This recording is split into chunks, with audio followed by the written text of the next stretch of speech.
Welcome, ladies, to the Real Estate InvestHER Show, providing inspiration, strategies, and insight to empower women investors to live balanced and financially free lives. Now, here are your co-hosts, Liz and Andresa. Welcome back, ladies. This is Liz. And this is Andresa. Welcome back to the Real Estate InvestHER Show minisode edition. We're 10 minutes or less. We're jumping into something that's pertinent, helpful, useful, that you can literally take into your life immediately. And I'm going to be talking today, Andresa, about a very simple exercise that you can do immediately to gain support from your spouse. So, whoa. In 10 minutes. So we hear so much, right, Andresa, in our community, whether it's our Strive members, whether it's in our general community, our meetups, wherever we're talking to the women in our community and men, that we interact with in our world, enlisting support from our spouse is sometimes a hard or just challenging, right, area for us at times, whether it's in our personal life or whether it's in our investing world. So the back end story, I'm going to tell a very quick story I may have shared before, but very quickly, Andresa and I, as we do when we're out and about traveling, we share, we connect, we talk. We're not just business partners. We were very good friends as well. And, I was talking a little bit about just the household, the kids, the things you talk about, things in your world. And Andresa, in her beautiful, direct way, kind of stop me in the moment. I don't know what you're going to say right now. What the hell? You said, you sound like a single parent, the way you're talking. And that conversation we had. Yeah. I said, what do you mean? Of course I took that personally because I love to take things personally. I used to love to take things personally, but what do you mean? What do you mean? And she goes, well, it just sounds like you're doing a lot yourself. And I'm single. I know what that is. You're not actually, you're in a marriage. So let's look at this. Let's talk about it. So we just, start talking. And what was coming up in a nutshell was that when we looked at my household kind of tasks, if you will, a lot of them I was doing. And I don't think that's unique. I think for a whole other host of reasons, we'll get into maybe another day in terms of generational baggage, right? It's not uncommon for, especially in a heterosexual relationship, for the women to feel that she is at the helm of everything at the household. And that's just kind of the baggage we get. Societally, I think that's shifting, but it's still some societal generational baggage, right?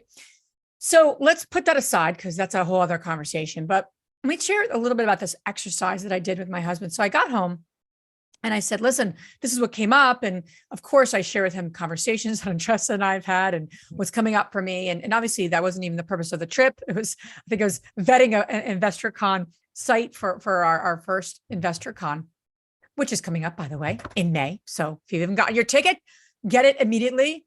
But anyway, I digress. So what we did during this conversation together was we literally listed out all and organized by category everything that happens in the household.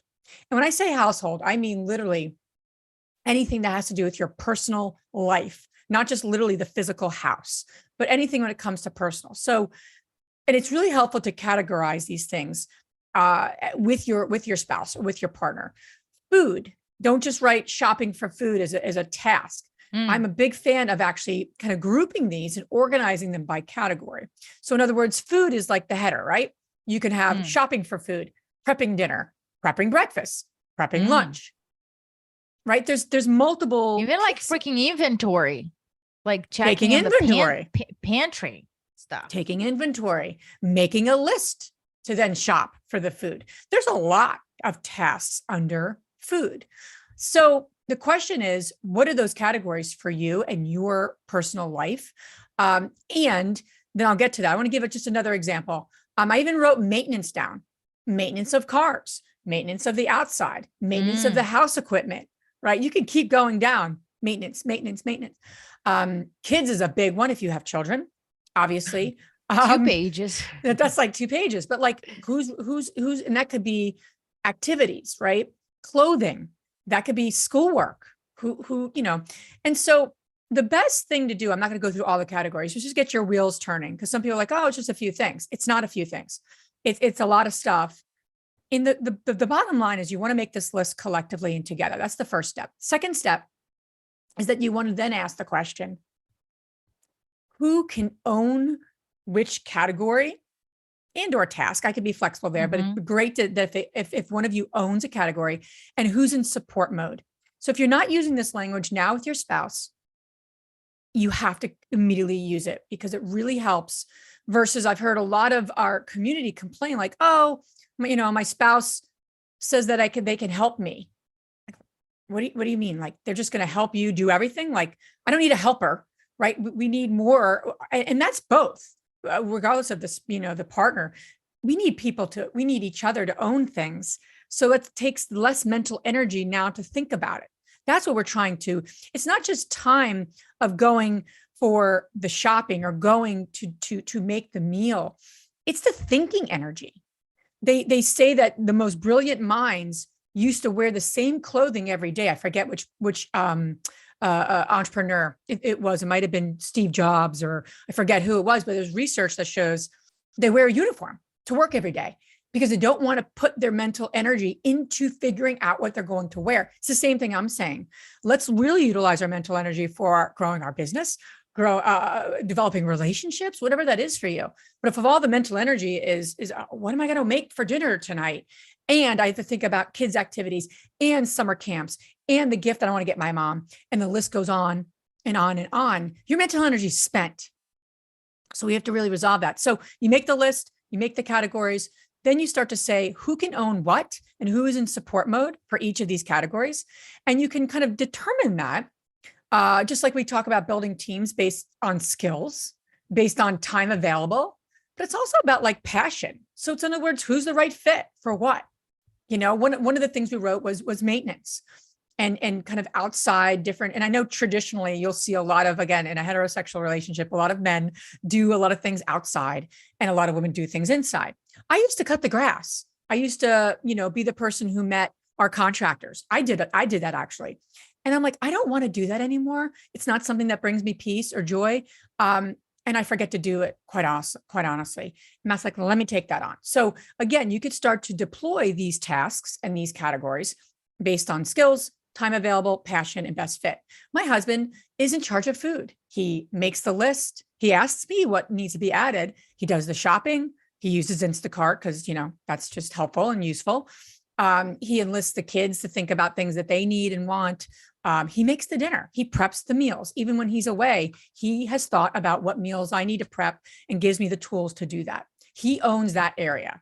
I also think, though, that you need to be in peace with if the other person, like, for example, Matt uses Instacart to Correct. get the job done.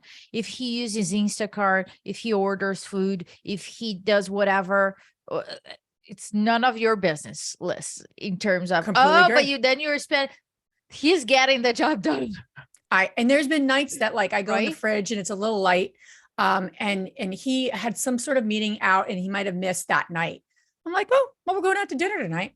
This is the once a month McDonald's trip that you guys look forward to. I know that's horrible, but yes, I do take my kids McDonald's every day. No, but once in a blue moon, it's a nice little thing. And literally it's the only fast food restaurant that's in our vicinity of 40 minutes. But point being is that, yeah, if they own that, you don't micromanage it. That's not what it's about. And I remember like early on when we were transitioning, I was like, when are you gonna buy the food? And I used to ask a lot and be kind of annoying. I don't anymore. I really don't. I'm just like, he owns that. He'll let me know. Here's the key too. If you own something in your personal life, or this is applicable to professional life, it doesn't mean you do everything. You can outsource a lot of these things. It may not be you and your spouse. We outsource the cleaning. We outsource lawn care, and we're going to, what else can we outsource? And it's an ongoing review of the categories. So by no means does it mean like, it's 50-50. I was doing 90-10. I would say safely from a household perspective, I probably still do a little more, not a little more. I probably do a good 70% versus Matt. I'm cool with that because a lot of those things do have to do with things that I've chosen to take the lead on, that I want to. I do sit there and I want my son to read to me. I see my husband, he does it and he's on his phone. Not that he can't not be on his phone, but I have more of an interest in that. Not that my husband doesn't, he does other things with our kids. So you have to delineate with what works for you and your household. Why we're making such a big point about enlisting support for your spouse, and here's just the last point I want to make, is because this is going to free up your time and most importantly, your mental energy. So you could start to say, who's owning what, who's in support mode, and then you apply that same thinking to your business and your investing business. It is really hard to do this, who, not how, and building this team and getting a VA and doing this and doing that in your business when you haven't done it in your household, because that stuff is still piling up. There's resentment building and it's a lack of communication. So, I'm a big fan of really going within the personal first and then looking outside secondly. I think Wendy Papasan told us that too. So I become a big fan from the teachers around us and you start to learn what you could do better. It's all skill building as a leader. It's all skill building around what's ownership and what's support, which is all great stuff that you can apply as a leader in your investing business with contractors, with VAs, and as you grow your empire. Same exact thinking. So that's what I have for you today. It's a simple exercise. And then, figuring out categories, tasks, and then thinking about who owns what, who supports who, basis of skills, passion, and then start trying it out, tweak it. Nothing's in stone. Nothing's like, this is how it's going to be. You have to continually shift and move, especially as your family dynamics. We just got a dog, right? So it's a new category task, new category. What does that look like? We actually have to add that. We actually really haven't delineated specifically. So actually it says my to-do from our conversation. I just wrote over here to add category dog. Yeah. Vaccines, bed, and all of that. So that's a really important thing to decrease resentment and to increase peace of time, as well as a mental space to think about, the best things that you could be doing to grow your life versus just, what are you going to do for dinner? Because it takes energy, it takes time. 100%. And I love seeing both of you really evolving and pivoting here, pivoting that in both personal and business, because you guys invest together. So it's just that dynamic, that dance, right? That you gotta, as the kids grow and they have different things going on, the renegotiation of the contract and what works and what doesn't work. Love seeing it. Thanks so much for listening. I hope you guys enjoyed this episode. Please write us a review about what do you thought about this episode? What do you thought about the past episodes? Let us know what you want to know more about.